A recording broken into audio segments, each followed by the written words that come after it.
மே தினத்தையொட்டி சென்னையில் உள்ள நினைவுச் சின்னத்திற்கு முதலமைச்சர் மு.க.ஸ்டாலின் மலரஞ்சலி.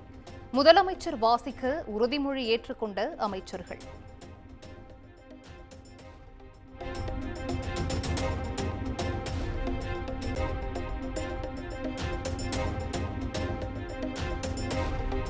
சென்னையில் வணிக பயன்பாட்டிற்கான சிலிண்டர் விலை ரூபாய் 15.50 குறைவு.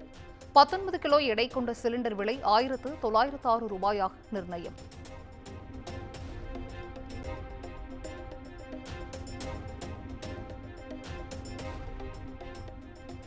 ஜம்மு காஷ்மீரின் குப்வாரா உரி எல்லை கட்டுப்பாட்டு கோடு அருகே பாகிஸ்தான் ராணுவம் மீண்டும் துப்பாக்கிச்சூடு. 7வது நாளாக நடத்திய தாக்குதலுக்கு பதிலடி கொடுத்த இந்திய ராணுவம்.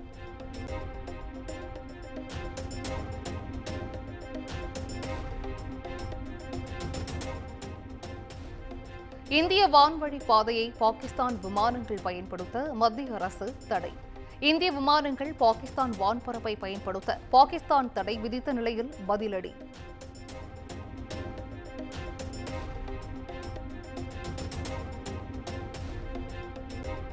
இந்தியா பாகிஸ்தான் எல்லையில் பதற்றம் நீடிப்பதன் எதிரொலி. ஆக்கிரமிப்பு காஷ்மீர் செல்லும் விமானங்களை ரத்து செய்த பாகிஸ்தான்.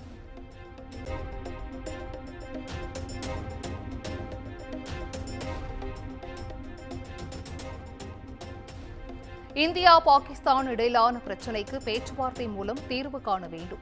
இரு நாடுகளும் பிராந்திய அமைதியை உறுதி செய்ய அமெரிக்கா, சவுதி, கத்தார், குவைத் உள்ளிட்ட நாடுகள் வலியுறுத்தல்.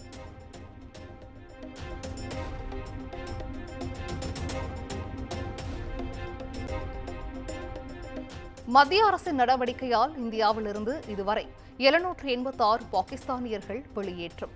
பாகிஸ்தானிலிருந்து 1465 இந்தியர்கள் நாடு திரும்பியிருப்பதாக வெளியுறவுத்துறை தகவல்.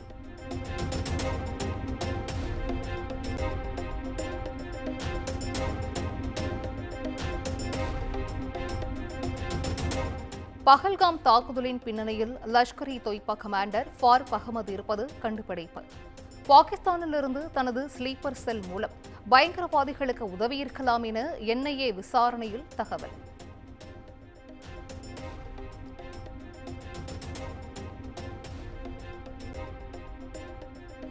தடை செய்யப்பட்ட அமைப்புகளிடமிருந்து காஷ்மீர் மக்கள் விலகி இருக்க வேண்டும்.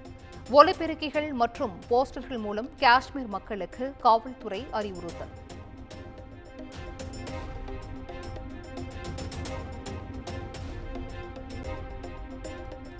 நாடு முழுவதும் சாதிவாரி கணக்கெடுப்பு மக்கள் தொகை கணக்கெடுப்புடன் நடத்தப்படும் என மத்திய அமைச்சர் அஸ்வினி வைஷ்ணவ் அறிவிப்பு. மாநில அளவில் தனியாக சாதிவாரி கணக்கெடுப்பு நடத்த வேண்டிய அவசியமில்லை எனவும் விளக்கம்.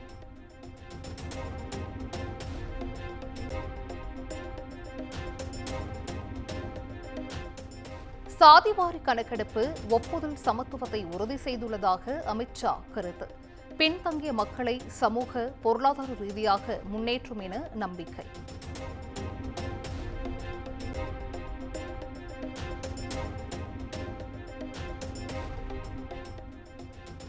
சாதிவாரி கணக்கெடுப்பு குறித்த அறிவிப்புக்கு மக்களவை எதிர்க்கட்சித் தலைவர் ராகுல் காந்தி வரவேற்பு. எதிர்க்கட்சிகளின் அழுத்தத்திற்கு மத்திய அரசு பணிந்துவிட்டதாகவும் 50% இடஒதுக்கீடு உச்சவரம்பை நீக்க முடியும் என்றும் கருத்து.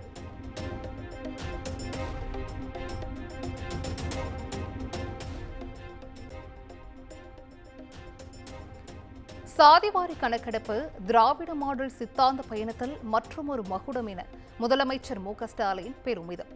கணக்கெடுப்பு எப்போது தொடங்கும், எப்போது நிறைவடையும் என்றும் மத்திய அரசுக்கு கேள்வி.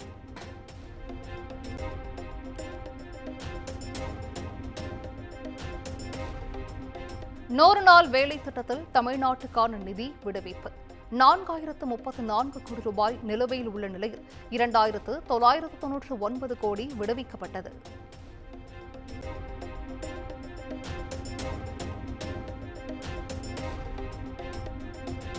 பஹல்காம் தாக்குதலை தொடர்ந்து சென்னை மேற்கு மண்டலத்திற்குட்பட்ட காவல் மாவட்டங்களில் பாதுகாப்பு அதிகரிப்பு.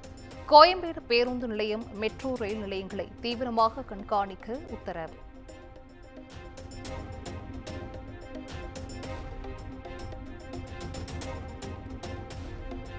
சென்னை உயர்நீதிமன்ற வளாகத்தில் உள்ள ஆங்கிலேயர்களின் கல்லறைகளை அகற்ற பிறப்பித்த உத்தரவை உறுதி செய்ய உயர்நீதிமன்றம் நீதிமன்ற கட்டுமான பணிகளை விதிமுறைகளுக்குட்பட்டு மேற்கொள்ளவும் அறிவுறுத்தல்.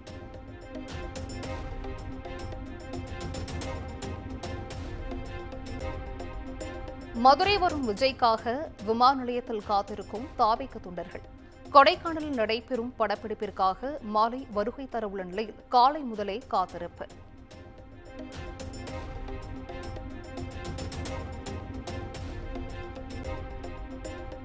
நாமக்கல் மாவட்டம் பள்ளிப்பாளையம் நகராட்சி கழிப்பிடத்திற்கு கட்டணம் பெறுவதில் தகராறு. நகராட்சி ஒப்பந்ததாரரும் உள்ளூர் வாசியும் தாக்கிக் கொண்ட சிசிடிவி காட்சி வெளியானது.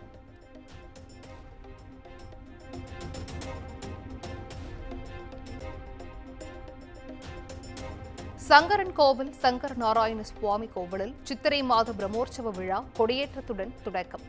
அதிகாலையில் நடைபெற்ற கொடியேற்ற நிகழ்வில் திரளானோர் பங்கேற்று சுவாமி தரிசனம்.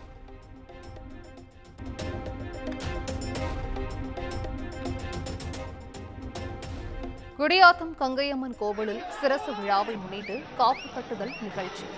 மேலதாளங்கள் முழங்க எடுத்து வரப்பட்ட பூ கருக்கத்தை கண்டு பக்தர்கள் பரவசம்.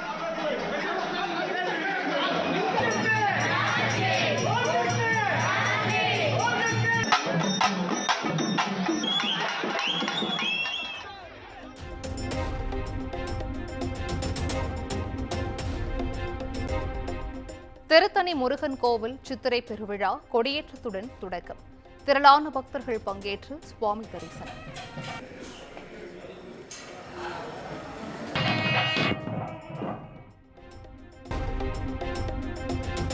மணிப்பூரில் மே 3ஆம் தேதி முழு அடைப்பு போராட்டத்திற்கு குக்கி சோமி மாணவர் அமைப்பு அழைப்பு. வன்முறை நிகழ்ந்த 2 ஆண்டுகளானதை குறிக்கும் வகையில் போராட்டம் அறிவிப்பு.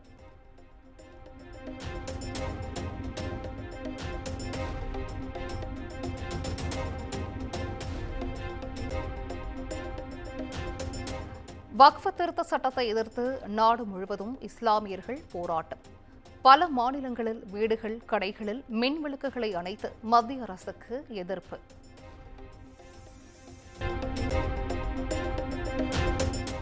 தலைநகர் டெல்லியில் நேற்று ஒரே நாளில் நடைபெற்ற சுமார் 21,000 திருமணங்கள்.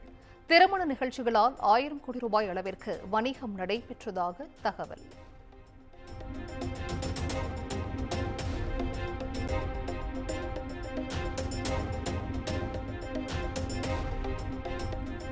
டெல்லியின் பிரபலமான டெல்லி ஹாட் சந்தையில் நள்ளிரவில் பயங்கர தீ விபத்து. நல்வாய்ப்பாக உயிர் சேதம் தவிர்ப்பு. 26க்கும் மேற்பட்ட கடைகள் எரிந்து நாசம்.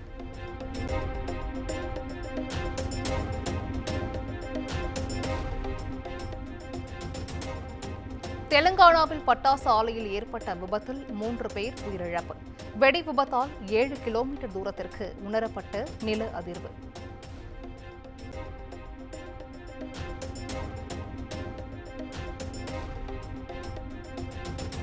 குஜராத் மாநிலம் அகமதாபாத்தில் ஆற்றில் குளிக்க சென்ற 6 இளைஞர்கள் நீரில் மூழ்கி உயிரிழப்பு. நண்பர்களுடன் விடுமுறையை கழிக்கச் சென்ற இடத்தில் நிகழ்ந்த சோக சம்பவம்.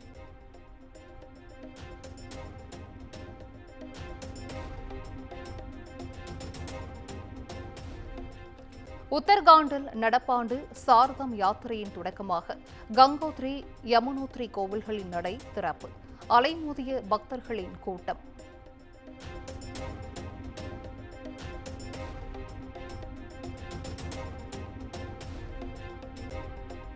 பாகிஸ்தானில் நேற்று இரவு 4.4 ரிக்டர் அளவில் லேசான நிலநடுக்கம். நிலநடுக்கத்தால் எந்த பாதிப்பும் இல்லை என தகவல்.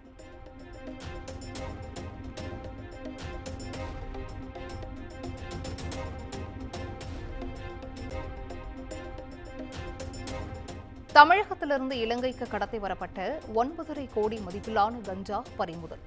இலங்கையை சேர்ந்த 4 பேரை கைது செய்து அந்நாட்டு கடற்படை விசாரணை.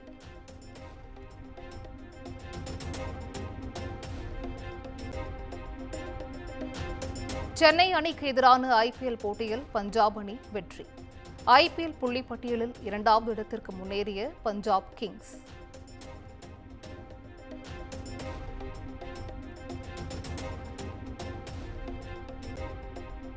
தொடர் தோல்வியால் பிளே ஆஃப் வாய்ப்பு இழந்த சென்னை சூப்பர் கிங்ஸ். ஐபிஎல் வரலாற்றில் இதுவரை இல்லாத வகையில் முதல் அணியாக வெளியேறிய சிஎஸ்கே.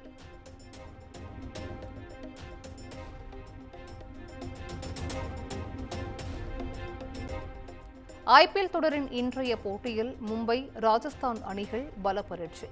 ராஜஸ்தான் அணி பிளே ஆஃப் வாய்ப்பை தக்க வைக்க வெற்றி பெற வேண்டிய கட்டாயம்.